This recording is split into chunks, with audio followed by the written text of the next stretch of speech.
forget to like, comment, and subscribe. My friends, this is a show by the people for the people, and you are my people, so we like it best when you comment, let us know what you think. We're not talking to you on this program, we're talking with you. And on today's show, Nico To UCLA. This guy's been in the news so much, I know how to pronounce his last name, but we'll just call him Nico. He may be going to UCLA, and he may be getting, almost certainly, he's going to be getting less money than he would have gotten at Tennessee. And Dave Portnoy goes out on a limb with his choice for the best player in this NFL draft. And it may not be who you think it is.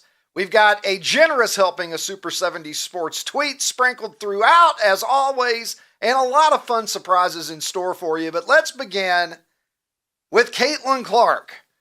Time Magazine naming its 100 most influential people in the world. And 4 female athletes made it. Caitlin Clark not among them. Let's look at who made it. Venus Williams made it. Well, I don't have any objection to that. Venus Williams is probably the greatest women's tennis player of all time.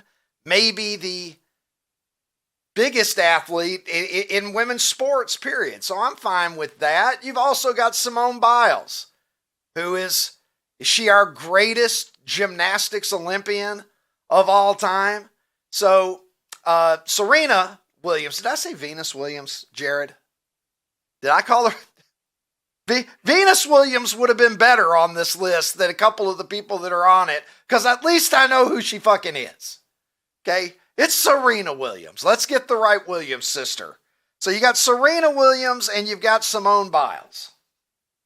The world's most influential people. Sorry, I'm thrown off here because the next 2 names from women's sports that are on the list, I don't know if I'm buying them or not. Breanna Stewart, who is a great player, no doubt she's a great player. And I have talked on this program at times about what a great player she is, but let's be honest, the only reason that her name has ever come up on this show ever is because of Caitlin Clark. Otherwise, we probably would not have been covering the WNBA 150th as much as we have in the history of this program. Great player. Better resume than Caitlin Clark as a basketball player? I would say right now at this moment, yes. She's won championships in college. She's won championships in the pros. She was the player of the year multiple times in college. But how influential do you think she is on the world stage? She wasn't doing a lot for WNBA ratings, was she? Was the WNBA breaking out and getting into the mainstream public consciousness? No, it was not. I said Venus Williams' name by mistake today. Venus Williams. How much more famous is Venus Williams than Breanna Stewart? At least people have heard of her. They know who she is. And then the last one is Napheesa Collier, another WNBA player that I cannot tell you who she plays for, and I had to double check how to pronounce her name at the beginning of the program. And I wouldn't ordinarily admit that, but I say it to you today because it goes to show what anonymity she is toiling in. But apparently she's one of the 100 most influential people in the entire fucking world. Can you believe 2 WNBA players are among the 100 most influential people in the world, but neither of them are named Caitlin Clark? Go figure. Paige Beckers is more influential right now, I would argue, than Napheesa Collier. And if you don't believe me, have a look at this. The first ever Caitlin Clark-Paige Beckers showdown is already generating a lot of fan interest. There it is at the American Airlines Center, Dallas, Texas, Friday, June the 27th. Get your tickets now. It's going to be expensive to get in the building. Tickets going for as much as $5,000 for this game. I'm telling you, I don't know who's paying $5,000 to see any basketball game. People that have a lot more money than me evidently. I wouldn't pay $5,000 to go see the Lakers play the Nuggets or the Oklahoma City Thunder. But people are dropping it on this matchup. Caitlin Clark and Paige Bueckers, there it is on the marquee. We'll see what Paige can do. Caitlin needs rivals. And Angel Reese was a great villain, but she's not a true rival because she's not good enough. She doesn't play the game on Caitlin's level. She can, however, buy a house when she's not crying poor, at least. Angel Reese, proud homeowner. This is the same person who told us that she can't afford her rent. She says, they said she need to cover up, so I went cover on Vogue. They said she can't afford her rent, so I went and bought a house. Thank you. No, you were the one who said that you couldn't afford your rent. That wasn't us. We assume that you can afford your rent. Most of us live somewhere. Maybe you weren't living in the kind of place that you wanted to live in, but I don't know. Again, Angel says shit, and then she contends later that it's her critics. Nobody said that you couldn't afford rent. You were the one who said that. But now you've got a house, and I bet it's a nice one for somebody that complains so much. Shout out, by the way, to all of the ghost runners that are out there advancing safely around this country. It's April. Baseball season is underway. And America's unsung heroes, the ghost runners, are out there. You know, they didn't take the extra base, but they didn't make mistakes on the base path. And they still don't. Some things are eternal. Back in my prime of wiffle ball, you always had to rely on the ghost runners. Man on second, we would say before going back in to take our next at bat. And by God, that ghost runner was going to advance exactly as many bases as you did as the batter and not an extra base more. Station to station, the ghost runners, but they won't run you out of any big innings by doing something stupid. Speaking of things that some people feel are stupid, Stephen A. Smith, can't go a day without talking about this motherfucker. Stephen A. Smith continuing to flirt with really apparently taking at least somewhat seriously the idea that he could be the Democrats' salvation in 2028 as their presidential candidate. He doesn't want to do it. We know that he doesn't want to do it because he tells us all the time how much he doesn't want to do it while he's also talking about it all the fucking time. So what's up with those mixed signals, Stephen A? You know that you love to talk about yourself. There's no topic that you love to talk about more than yourself. And here we are. Charles Barkley, however, says that, he's had enough of it. Time to stop the insanity. Let's listen to Chuck. You were the first guy in the sports media world. You would always talk about politics. You probably got asked about it. And now here's Stephen A. He's about to run for president, depending on what. Jimmy, knock it off. Knock it off. Stop it. Stop it. Would he not get your vote? Stop it. Jimmy, come on, man. You know I love you, man. Knock it off. Stop it. I mean, you talk about you picking your spots on what podcast you do. Maybe you could tell Stephen A. like, Stephen, maybe a few less bookings. Yeah, calm down, Stephen A. And Stephen A. is one of my friends, but I'm like, yo, man, he had to start out as a joke, and he started taking it serious. Come on, man. Just all I would say is knock it off. That's the best way to phrase it. Knock it off, would you? Charles Barkley talking to Jimmy Traina there. It's getting a little stale. It's getting a little stale, Stephen A. Like, we're still 3 years away. Are we going to have to listen to this for another 3 years? Are we going to be in 2027 and Stephen A is going to be like, I don't know what I'm going to do, but if I have to answer the call, I will. I don't want to be hearing that in 2 days, much less 2 weeks or 2 years from now. So knock it off seems to be good advice. He could use a little refreshment after that. Charles Barkley could use some refreshment. So could I. Perhaps Perhaps an ice cold Coke would be just what the doctor ordered right now. Throw up your hand if you remember when refreshment was a risk-reward proposition. I'm going to bring in Ronnie T-shirts now. The international streaming star joins me from Nashville, Tennessee. Ronnie, remember those aluminum cans where that shit was just sharp? Cut your finger. And you could cut your finger very easily just opening the Coke.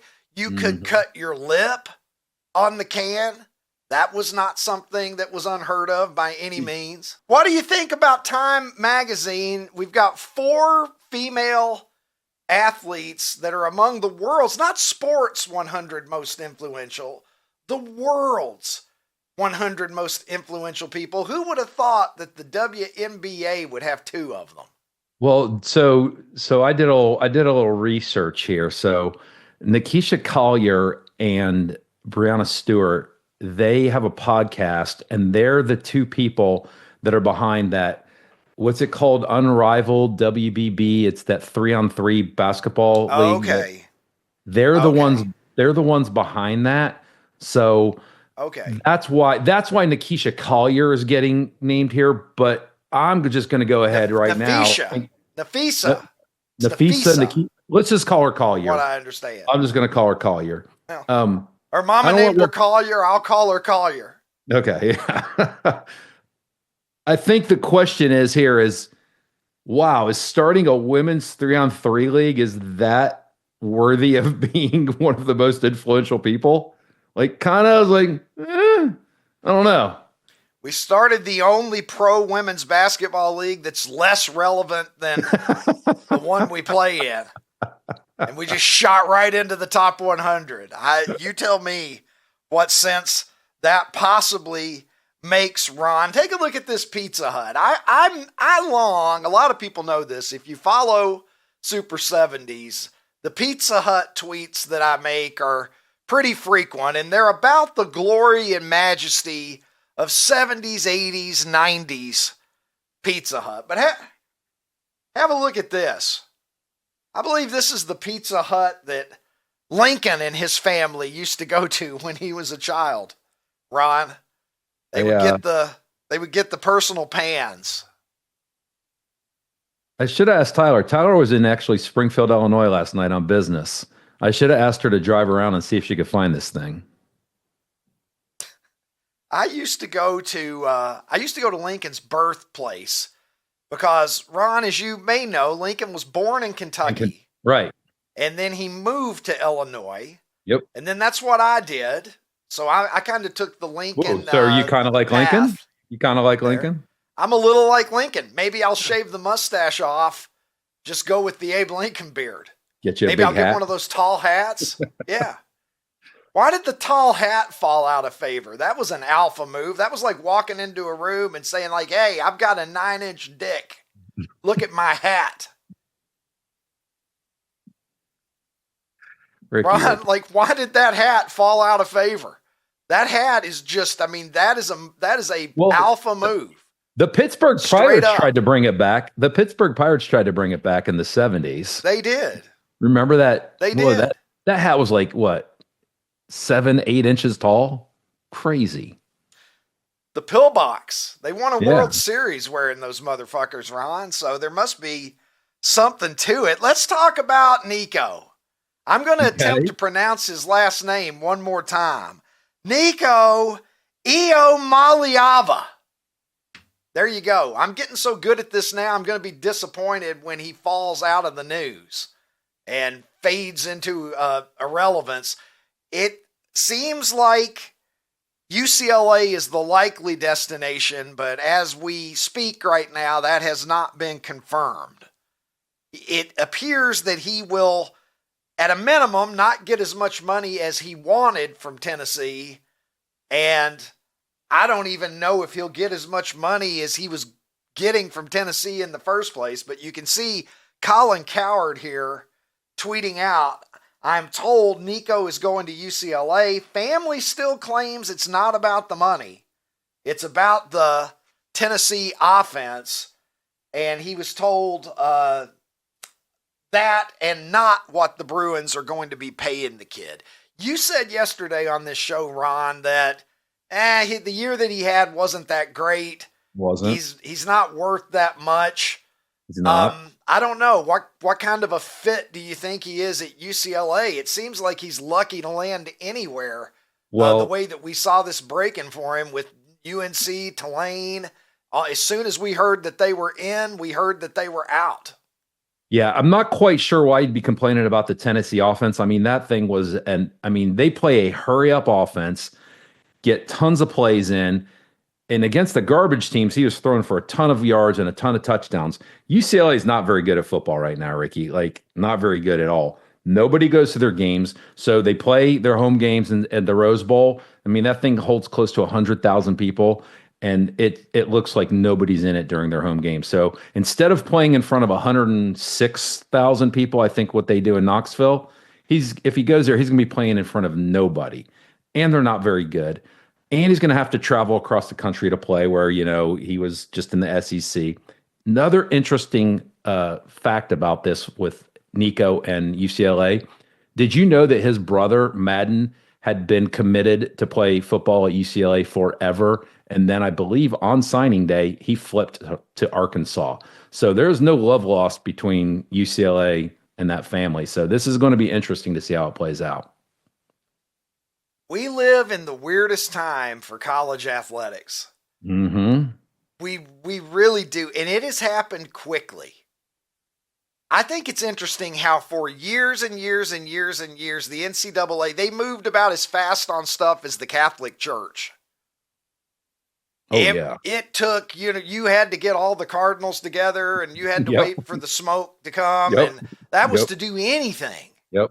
And now here we are. It is just bam, bam, bam. I can't even keep up with it anymore. And we've got all of these things that are happening that in some cases are unprecedented or have very little precedence. And we're trying to figure out how are we going to navigate this?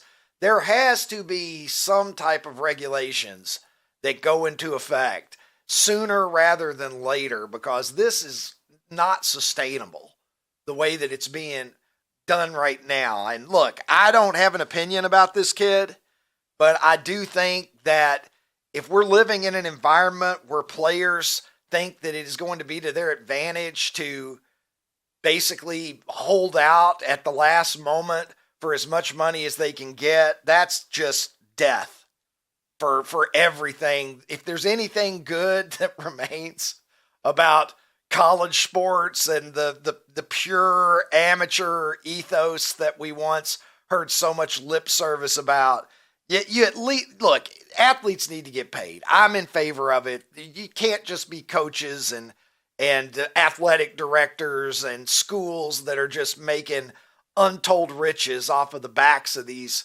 players, and then they're being told that, well, your bachelor's degree is enough, thanks. I don't buy that at all, but it can't just be crazy like what we've seen, Ron. And speaking of crazy, some people are saying that Dave Portnoy has made a crazy claim. I don't know if you saw this, Ron, but Portnoy is high on a particular player in this draft, and he has laid down the gauntlet here. Dave's saying, I consider myself a QB expert. I love Shedeur Sanders. I'd take him number 1 overall. Please put a pin in this tweet so I can say I told you so when I'm proven to be correct. So there's a hot take from Dave Portnoy. I got a hot take for you. Is his guy. I got a hot take for you. The best quarterback from this class will not be drafted in the first round. Put a pin in that. And that's not a prediction. That's not a prediction. Jared says in my ear, Will Howard? No, not necessarily Will Howard. Will Howard? It could be Will Howard, but it could be the kid from Louisville. It could be, I know this is hilarious to say, but especially about how I feel about him. Kyle McCord. Kyle McCord is more of a pro type quarterback than he is a college type quarterback. Where'd I go? There I am. That was Ron. Why are you hiding? If you're proud of your take, don't be hiding behind shit. Just say it, own it. I'm just telling you, fucking Ricky. Disappeared. I think Cam Ward is going to be an abject failure in the pros, especially starting off with the Titans, because the Titans are just they're not a quarterback away from being good. He's going to be miserable there, and I just don't think Shedeur's that good. I think the best quarterback from this class is not going to be drafted in the first round, and I don't know who it is. But do I think Will Howard has a chance? I do. I think he's what, 6'4", 240. He can run. He's smart. He's got a little bit of an edge to him, but it's not necessarily going to be him. I just don't think it's going to be one of those two guys that gets drafted in the first round. Can Cam Ward beat out Will Levis?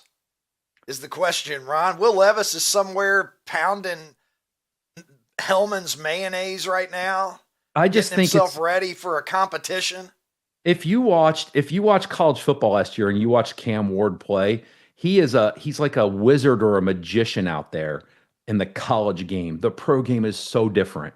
It is absolutely a different game. And when chaos starts to happen, he's not going to be able to get away with the things that he was getting away with to extend plays and make things happen. I'm just telling you, he's going to be another Malik Willis. He's going to be another Johnny Manziel. He's just not going to be that good. And he's going to just, I think that the Titans should take Jared's boy, Abdul Carter, with the first pick, because that guy I think is can't miss. But Titans are going to do what the Titans do. All right, Ron. Well, you believe that Cam Ward is not going to be that good, but I'm going to tell you something that is going to be that good. And it is America's Poll of the Day. And let's go to it now at Super 70 Sports on X. There we go. We didn't go very fast. Now okay, now you tell me, how did we not get off there and manage to catch me playing with my hair both? I think we're being trolled. No, I think Nashville now. I think Nashville's trying to catch you, and it's just a game with them. Yeah, I thought I was safe to play with my hair. No, I'm not. It's not a great hair day for me, Ronnie, but let's hope that it's a great poll day, because this one is coming to you courtesy of me today, and I tried to load it with things that are a little better than normal, perhaps. So here are your options, Ron. We've got McDonald's fries, Peyton Manning, the Beastie Boys, and The Far Side. Of course, the fine comic panel by Gary Larson. So those are your options. Break it down for me as only you can. So I decided what shirt to wear today based on me seeing your poll this morning. So you know who I'm voting for. That's pretty easy. Pretty easy. We, I do have more rhymes than Phyllis Diller, as my shirt says. McDonald's fries.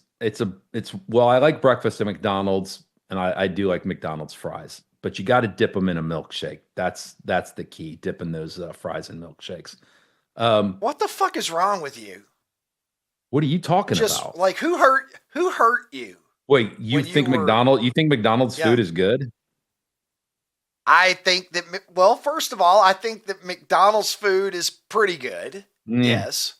But you're dipping fries in milk. I mean, whoa, are you serious? What are you, 6 years old? Whoa, you've never dipped French fries in a milkshake?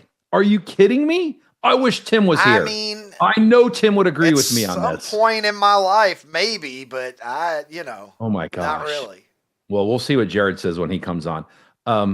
Peyton Manning, I mean, I got to give Peyton Manning credit because, yeah, he's an all-time quarterback, but man, what he has managed to do with his post football career is nothing short of amazing. Beastie Boys, I love the Beastie Boys. I mean, it has to be my favorite band of all time. I mean, they came out when I was in college, and I still love them to this day. Far Side, I can absolutely appreciate the Far Side because it's kind of my kind of humor. And so, yeah, I really do enjoy the Far Side. I'm voting Beastie Boys. I really have no idea. I guess McDonald's fries maybe will win. All right, I'm going to give you my take quickly, and then we'll bring in young Jared to get his thoughts on this. McDonald's fries, when they're fresh, are they're the best thing on McDonald's menu, I would argue. I agree. If you get the fries hot, that's McDonald's calling card.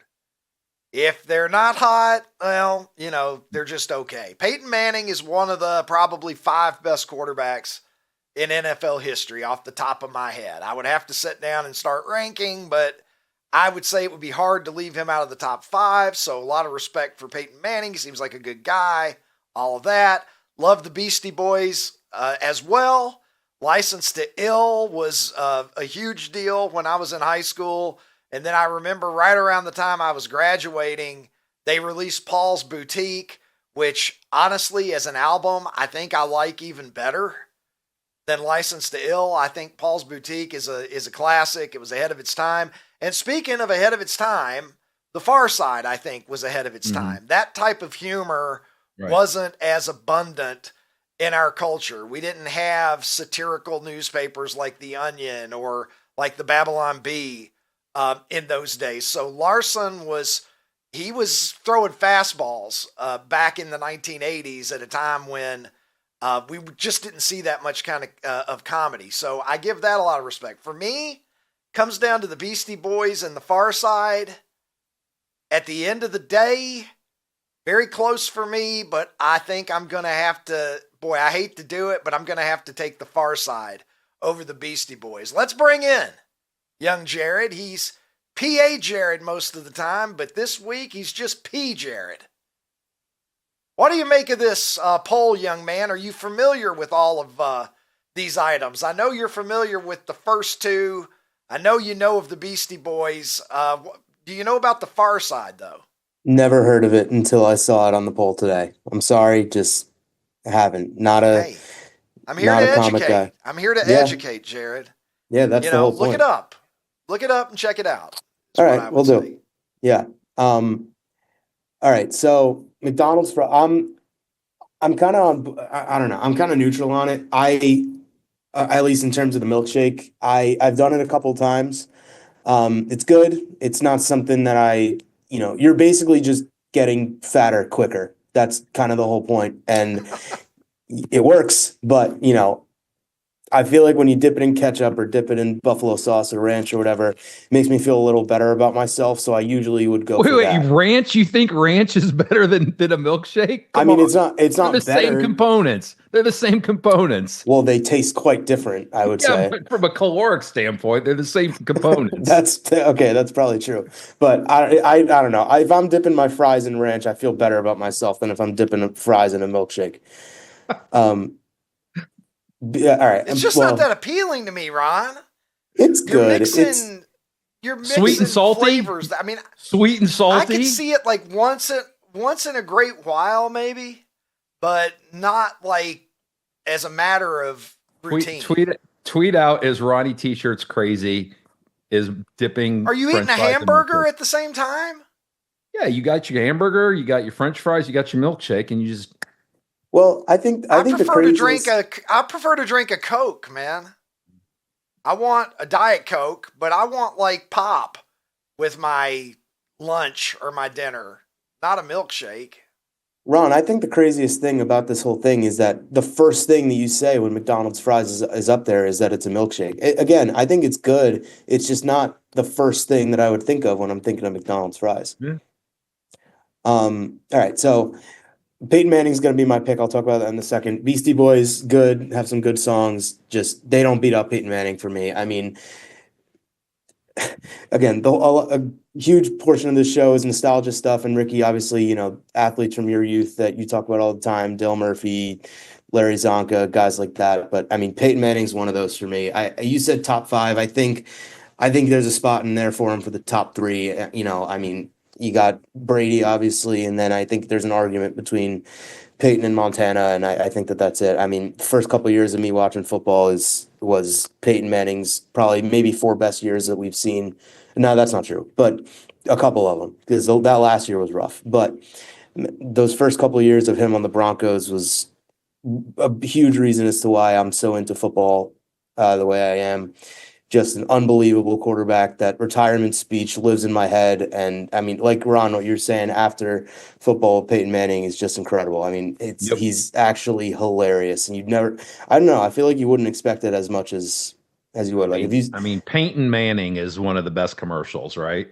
Yeah, and have you seen the SNL skit where he's throwing the footballs at the kids? Yeah, it's amazing. Yeah, It's he absolutely Yeah, chucks that's it at the back of classic. his head. He goes, "You suck," or whatever. It's so damn funny. He's up there for me as one of, like, when I think Well, of like athletes let's from my light the youth. candle, Peyton Manning. gentlemen. Yeah, let's light this candle then. The votes are registered. We all voted for something different. McDonald's fries, the only one that doesn't get a vote between the three of us. And they win. And they're the They're far close. side Yeah. is close enough that we'll have to keep an eye on this one for Championship Friday tomorrow. And we'll need a couple of wild cards tomorrow too, guys, because with there being no shows on Monday and Tuesday, we can sort of rig Friday's poll a little bit if we want to. But that one is going to be contested. 0.5% difference between McDonald's fries and the far side. The Beastie Boys running a very respectable third, and Peyton Manning finishing fourth. I'm glad that you extolled the virtues of Peyton Manning, Jared, because 12.5%, he's running into some tough competition today. Ashton Jeanty is looking for a team to select him in the NFL draft. And take a look at this quote. This is good stuff. I like players who are confident in themselves. And he wrote a piece for the Players Tribune and closed it with this. It's tackle football. You know what I'm saying? I'd draft the guy they can't tackle. Thank you for your time, Ashton Jeanty.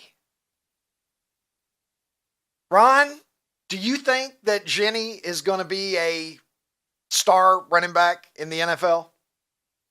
Yeah, I think he's so fast and he's so compact and he can break tackles. I really think, people thought the Lions were crazy for drafting Jahmyr Gibbs so high, and look what he's done for that team. So He's there's awesome. a team. Yeah, so there's a team out there that Jeanty is the piece that they need, and he will flourish if he goes to the right team. I like the confidence. And I like a good 100%. running back, man. 100%.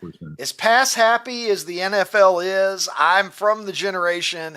I appreciate a good running back, right? I am of the era of Absolutely. Peyton and Dickerson and Dorsett and Sanders. all of those guys, right?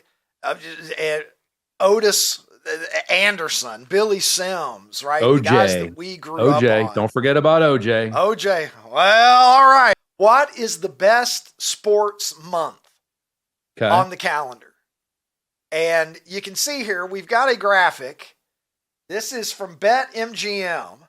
They're asking the question, what is the best sports month of the year? And then you see each of these leagues, the months that they're playing with, I suppose, the red denoting playoffs.